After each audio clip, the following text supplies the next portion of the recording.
abre a sua Bíblia no livro de 1 Samuel, no capítulo 30.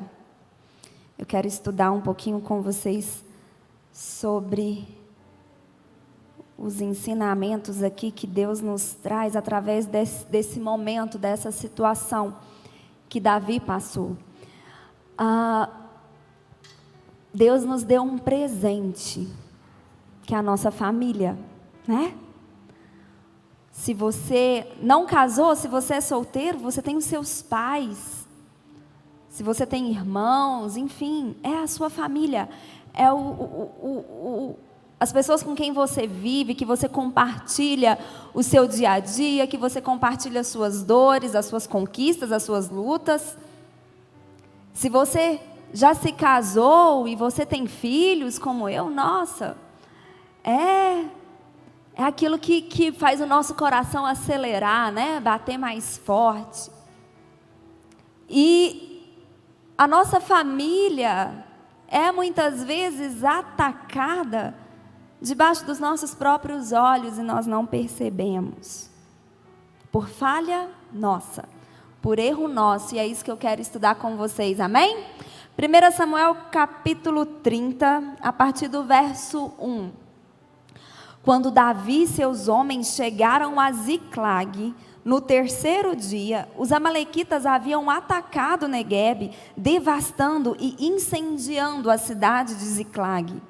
Tomaram como cativas todas as pessoas que lá estavam, mulheres e homens adultos, jovens e idosos. A ninguém mataram, mas levaram consigo quando decidiram seguir o seu caminho. Logo que Davi e seus homens chegaram à cidade, observaram que ela fora totalmente queimada e que as suas mulheres, os seus filhos e filhas tinham sido sequestrados. Então Davi e todos os que estavam com ele prorromperam em exclamações de horror, brados de dor e pranto, choraram até se esgotarem as lágrimas. As duas mulheres de Davi, da mesma forma, haviam sido levadas presas, Ainoã, da cidade de Jezreel, e Abigail, de Carmelo, a que fora esposa de Nabal. Davi ficou profundamente triste e angustiado. Seus próprios seguidores estavam tão amargurados com o sequestro de seus filhos e filhas, que falavam em apedrejá-lo. Davi, entretanto, encontrou ânimo no Senhor, o seu Deus. Então declarou Davi ao sacerdote Abiatar, filho de Aimeleque: rogo-te, traz-me depressa o efode, o colete sacerdotal. Abiatar o trouxe a Davi, e ele perguntou ao Senhor: perseguirei a esse bando de invasores? Alcançá-los-ei? E a resposta foi sim. Persegue-os, porque certamente os alcançarás e libertarás todos os prisioneiros. Davi partiu com 600 homens que estavam com ele, e chegando à torrente de Besor, onde permaneceram alguns, porquanto cerca de 200 deles estavam absolutamente sem forças para atravessar o ribeiro. No entanto, Davi e 400 homens continuaram a perseguição. Encontraram um egípcio no campo e o trouxeram a Davi. Ofereceram-lhe pão, que ele comeu, e deram-lhe água para saciar a sede. Deram-lhe também um pouco de massa de figos secos e 2 cachos de passas. Ele comeu e suas forças se recuperaram, pois durante 3 dias e 3 noites não havia provado qualquer alimento nem bebido água. Davi lhe indagou: a quem pertences e de onde és? Ele respondeu: sou um jovem egípcio, servo de um amalequita. Meu senhor me abandonou quando adoeci há 3 dias. Nós invadimos a terra dos Queretitas, a região sul de Judá e o território das famílias de Calebe, e incendiamos toda a cidade de Ziclag. Davi então lhe pediu: poderias guiar-me até esse bando de assaltantes? Ele replicou: jura-me na presença de Deus que não me matarás, nem me entregarás às mãos do meu senhor, e te conduzirei até eles.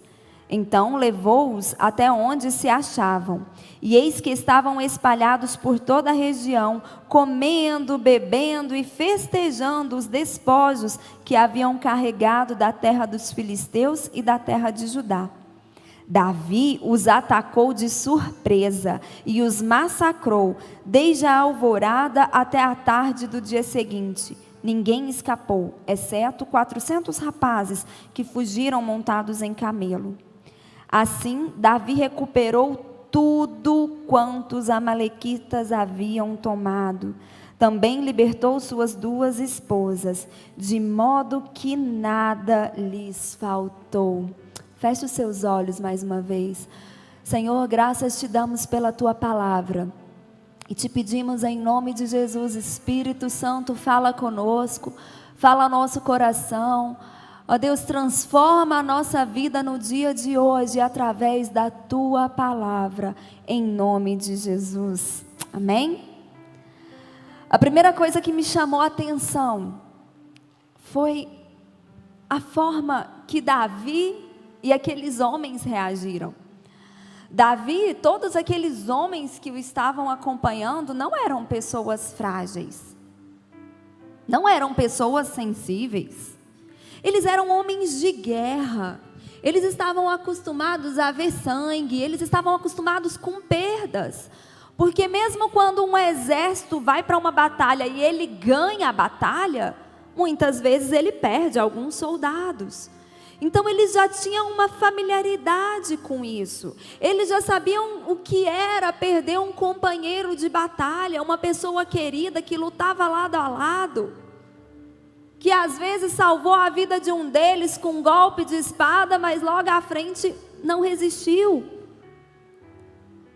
Mas a verdade é que a gente pode ser a pessoa mais forte do mundo, a gente pode ser a pessoa mais preparada para viver o caos, para viver situações caóticas. Quando o negócio acontece no nosso quintal, quando é dentro da nossa casa, quando é com a nossa família, é diferente. É ou não é? É diferente. 600 homens, valentes, homens de guerra. Aí você imagina o físico desses homens, porque eram homens fortes, homens que lutavam, que guerreavam. No verso 4 diz que eles gritavam. Eles choravam com tamanho desespero, que a Bíblia diz que eles choraram até secarem as suas lágrimas. Talvez você que esteja aqui hoje, talvez você que nos assiste pela televisão, já teve uma experiência como essa, de chorar até o ponto de não ter mais lágrimas. Eles estavam voltando felizes. Eles não precisaram passar por uma guerra. Uma viagem de 3 dias. Quando eles... Quem já passou muito tempo longe de casa? Quando a gente está no trajeto de volta é tão bom, não é? Dá aquela sensação, nossa... Meus filhos, crianças, eles falam, nossa, estou doido para dormir na minha cama. É o seu banheiro, você vai tomar banho no seu banheiro. Você vai deitar na sua cama. De repente, quando você chega, você é surpreendido. Você olha e está tudo queimado. Está tudo destruído. Se não bastasse a sua casa estar destruída, todos os seus bens terem desaparecido, a sua família não está ali. E ainda bate aquela dúvida horrível: eles estão vivos ou eles estão mortos? Imagina você, homem, sem saber o paradeiro da sua esposa, sem saber onde é que estão os seus filhos. Você chega na sua casa, a porta da casa está arrombada, não tem nada de valor mais ali dentro. Tudo revirado. E você não tem nem ideia do que fazer. Era essa situação que esses homens estavam vivendo. As nossas casas têm sido assaltadas, têm sido saqueadas pelo diabo, de uma forma bem sutil, não como Ziclag foi. A gente não vê a porta da casa arrombada, os bens materiais que a gente trabalha, sua camisa para comprar, desaparecer. Não. É um assaltante bem mais sutil, bem mais discreto. No entanto, o estrago que ele faz é similar ao estrago que ele fez em Ziclag. Estamos nós dentro das nossas casas e o inimigo tem roubado o coração do nosso cônjuge e nós não estamos percebendo, tem roubado o coração dos nossos filhos e nós não temos dado conta. Afinal de contas, nós estamos muito preocupados em trabalhar, em conquistar, em alcançar as coisas aqui na terra. Quem está saqueando o seu lar? Quem são os amalequitas que têm entrado dentro da sua família, trazendo destruição, que você não tem percebido? Nessa pandemia, nós fomos surpreendidos por várias notícias que às vezes nos assustavam, né? Vários fatos, várias histórias de casais que se separaram. E a gente, nossa, o que aconteceu? O cônjuge já estava sendo atacado há muito tempo. O relacionamento conjugal já estava sendo saqueado há muito tempo. E a correria do dia a dia não deixou-me perceber.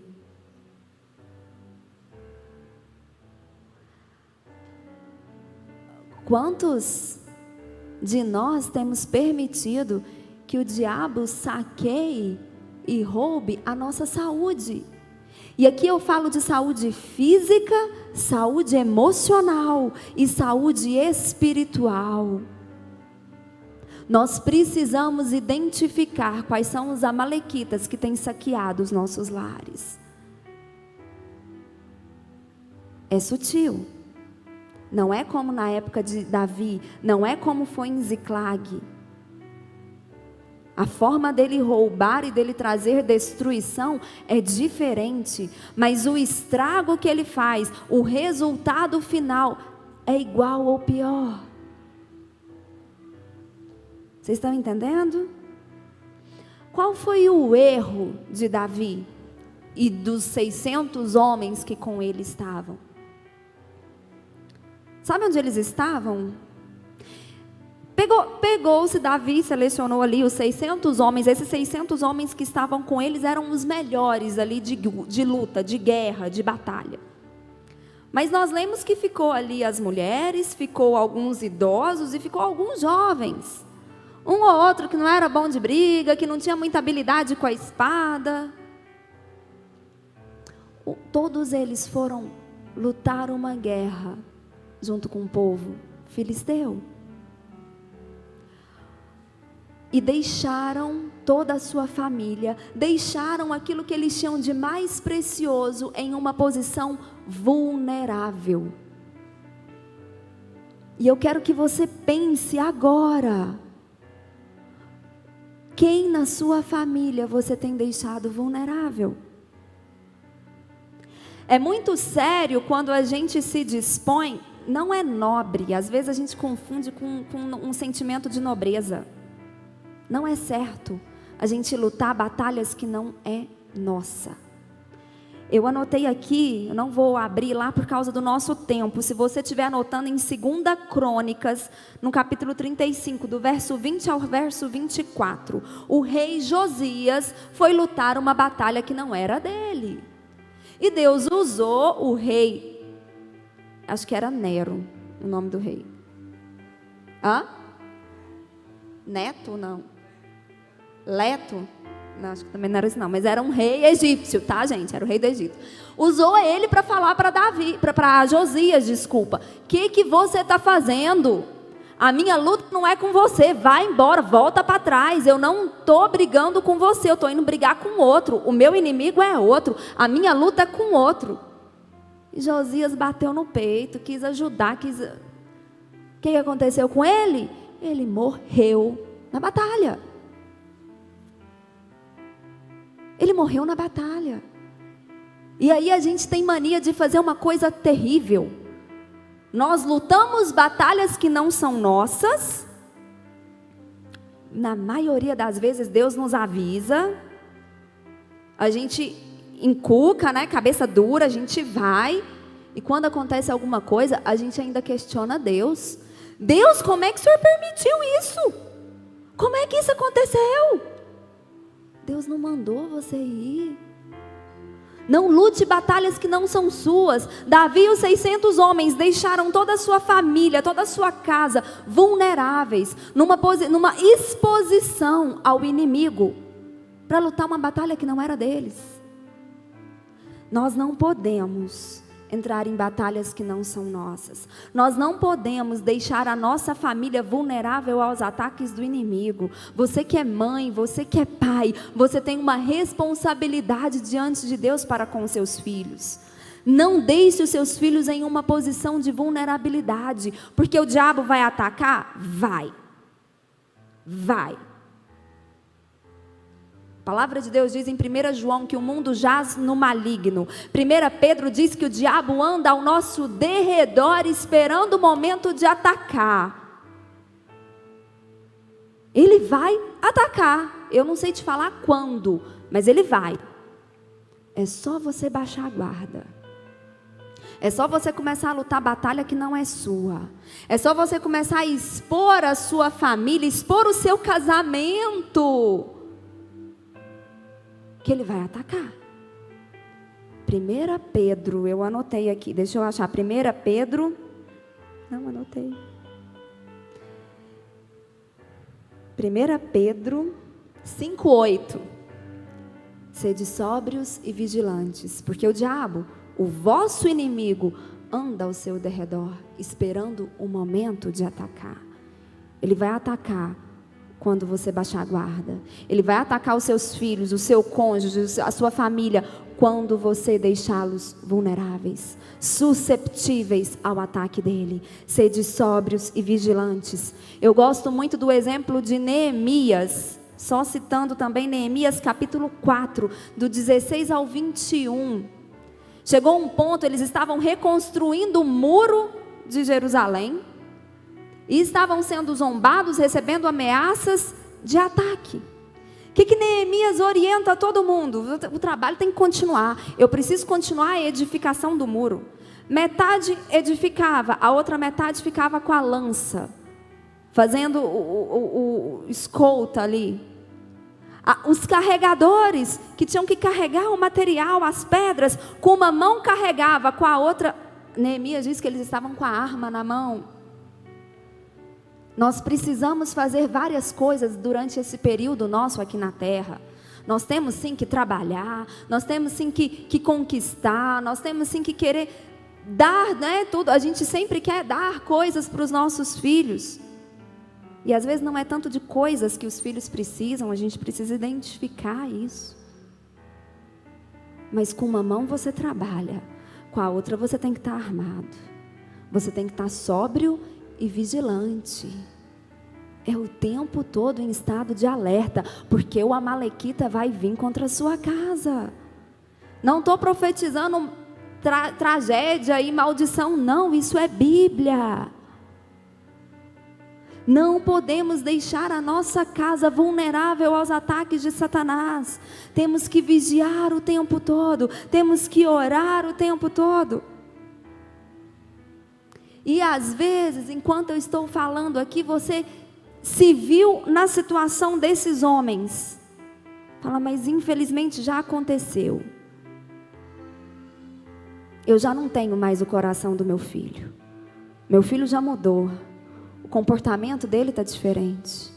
Eu sinto que eu falo e é a mesma coisa que nada. Eu já não consigo ministrar ao coração do meu filho. Eu estou desesperado. O meu cônjuge e eu, a gente não tem uma semana de paz. São algumas horas e depois já vem briga, já vem discussão. Algo aqui já foi roubado e eu não sei o que fazer. Primeiro eu vou começar a te falar o que não fazer. A gente leu aí, no verso 6. Depois que todo mundo chorou, depois que não tinha mais força para chorar, as lágrimas secaram. Os homens de Davi estavam culpando Davi por isso. Sabe por quê? Quando acontece uma tragédia, quando acontece uma situação ruim, o impulso de todos nós é achar um culpado. A gente não pensa primeiramente em resolver a situação. A gente de quem que é a culpa? Quem que deixou acontecer isso? Como é que chegamos até esse ponto? Culpa Davi. Eu preciso pôr a culpa em alguém. Nós precisamos assumir a nossa responsabilidade. Aconteceu porque eu permiti. Aconteceu porque eu baixei a guarda. Aconteceu porque em algum momento eu não percebi o inimigo entrando na minha casa. Aconteceu porque eu não tive sensibilidade, eu não tive discernimento de perceber a presença do inimigo agindo dentro da minha casa. Então agora eu preciso agir. E aí a gente precisa aprender com Davi. Davi pede para trazer o colete sacerdotal e Davi vai orar. Ele não foi perguntar para os conselheiros dele. Conselho é bom, gente? É bom. Você ter uma cobertura espiritual, alguém para orar por você, para às vezes trazer uma palavra de ânimo, de coragem, de fé, isso é essencial. Mas deixa eu te falar uma coisa. O véu já rasgou. A palavra de Deus diz que todos nós aqui, todos nós, temos acesso ao trono da graça. Eu e você podemos chegar diante de Deus sem medo algum. Eu não preciso pedir para o pastor fazer isso para mim. Eu não preciso, vocês estão entendendo? Davi pegou o colete sacerdotal e ele entrou na presença de Deus e ele orou e ele perguntou: o que eu faço? Eu devo perseguir? Porque eles não sabiam se a família estava viva ou morta. Ele pergunta para Deus. E nós precisamos aprender, a primeira coisa é perguntar para Deus. Geralmente, a gente tenta várias coisas. A gente age de diversas maneiras. A gente tenta de um jeito, tenta do outro, tenta. Aí quando não dá certo, a gente pergunta para Deus: eu estou certa ou errada? A gente perde tempo buscando respostas em vários lugares. Quem tem a resposta é Deus. Davi chega diante de Deus, verso 8, e pergunta: eu devo seguir esses invasores? Eu devo ir atrás? Eu vou alcançar? Aí Deus responde para ele: vai, persegue, porque certamente você vai alcançar. Isso é outra coisa que a gente tem que aprender a fazer: obedecer. E aqui eu achei tão interessante quando eu percebi isso aqui no texto. Eu vou pedir para você repetir comigo. Fala: obediência não é racional. Se você entende para depois obedecer, se você concorda para depois obedecer, isso não é obediência. Não é. Você concordou. Eu falo para você: vai lá e faz isso. Aí você concorda. Você acha que o melhor a fazer é aquilo mesmo? Que peso que teve essa obediência? Ouvir a voz de Deus e fazer. Ouvir a voz de Deus e obedecer. Presta atenção. Deus fala para ele: vai. No verso 8, no verso 9, diz que Davi parte com os 600 homens que estavam com ele. Chegando à torrente de Besor, alguns ficou. Aí eu te pergunto: Deus mandou Davi perseguir, ok? Para onde é que ele ia? Que direção que ele tinha? Não tinha como ele saber para qual direção os amalequitas foram. Mas Davi tinha um coração pronto para obedecer. Eu e você precisamos ter esse coração pronto para obedecer.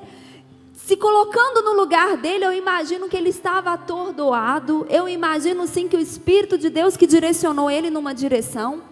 que ele já tinha chorado até não ter mais lágrima, até esgotar suas forças, estava sendo ameaçado de morte pelos seus companheiros, entra desesperadamente na presença de Deus, procura ouvir a voz de Deus, ouve a voz de Deus. Eu acredito que ele levantou e falou: vamos embora que Deus mandou a gente perseguir, a gente vai alcançar. Ele não sabia para que lado ir. A nossa função, minha e sua, é obedecer. O resto é com Deus. Depois que Davi obedece, depois que Davi pega os 600 homens e vai em direção a um lugar, põe aí, mira um lugar e vai. No riacho fica ali alguns homens, 400 vão com ele. Deus manda um egípcio. Deus manda um servo. Eu não preciso me preocupar com a direção. Eu não preciso me preocupar em como eu vou fazer. Eu preciso ter o meu coração pronto para obedecer à direção de Deus. Deus manda o egípcio. E aí mais um detalhe nessa história. Como você consegue imaginar o coração de Davi, dos homens, nesse momento? 200 ficou para trás porque não tinha força para atravessar. Eles estavam arrebentados fisicamente e emocionalmente. Seguiram Davi, acredito que mais naquela assim, eu vou, né? Não sei se eu acredito muito que Davi ouviu de Deus, não. Mas eu vou, porque eu vou fazer o que aqui? Minha família toda não está aqui. Eu vou. Sabe aquele povo que vai seguindo, mas meio desconfiado? Eles encontram um egípcio.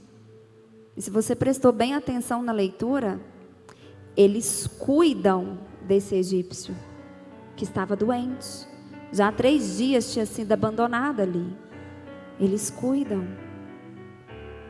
Talvez alguns ali no meio daquela multidão de homens guerreiros e valentes, talvez alguns tenham pensado: mas nós vamos perder tempo cuidando desse moribundo, desse homem que já está quase morrendo?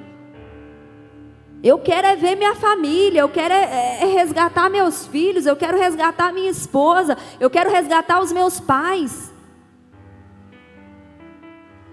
Às vezes nós estamos passando situações tão difíceis, lutas tão grandes, e nos deparamos com pessoas em um estado pior que o nosso. Nós temos que ser o bom samaritano. Nós temos que ser aquele que acolhe. Você está passando por uma luta que você não consegue nem quantificar. Alguém te liga chorando, te pedindo oração, te pedindo um ombro amigo. O que você faz? A pessoa não tem nem ideia do que você está passando. Cuida do egípcio. Eles fizeram isso. Deram comida, deram água. Aí depois Davi pergunta para ele: a quem pertence? De onde você é? Aí ele conta para Davi: não, eu estava no meio daqueles homens que queimaram a sua cidade. Eu fazia parte do povo que veio e saqueou a sua casa. Eu faço parte daquele povo que veio e levou a sua esposa e levou os seus filhos.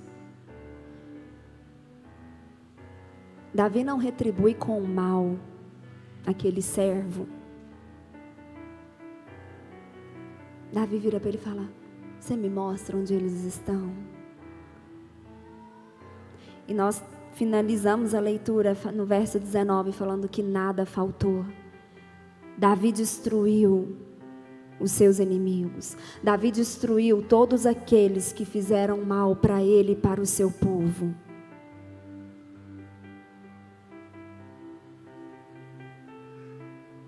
Deus direcionou Davi em cada etapa. Davi errou. Foi lutar batalha que não era para ele. Deixou toda a sua família, todo o seu povo vulnerável. E quando nós fazemos isso, nós iremos sofrer as consequências disso. Se você hoje tem passado por isso, pode pôr a mão aí e falar: responsável sou eu. Meu filho não está firme na igreja, não é culpa da igreja. Responsabilidade é minha, sou eu. Meu casamento não está bom, é porque quando eu liguei, eu pedi ajuda, não podiam me atender. Não, a responsabilidade é aqui, eu que deixei vulnerável. O que eu tenho que fazer? Vamos aprender com Davi? Busca em Deus. Busca em Deus. Não tem uma pessoa sequer que clama por socorro que Deus não responda. E quando Deus te responder, e quando Deus te der uma resposta, mesmo que você não entenda, obedeça, porque no meio do caminho, Ele vai trazer provisão, Ele vai trazer direção, Ele vai guiar os seus passos, e vai fazer você resgatar tudo aquilo que foi roubado, vai trazer de volta tudo aquilo que a Amalequita levou. Busque orientação em Deus. Obedeça a direção que Deus te deu. E não tenha medo, não duvide. Porque é o Senhor quem adestra as nossas mãos para a batalha. É Ele quem nos capacita. Se Deus falou, obedece. Não tenta entender como, quando, onde. Obedece. Amém?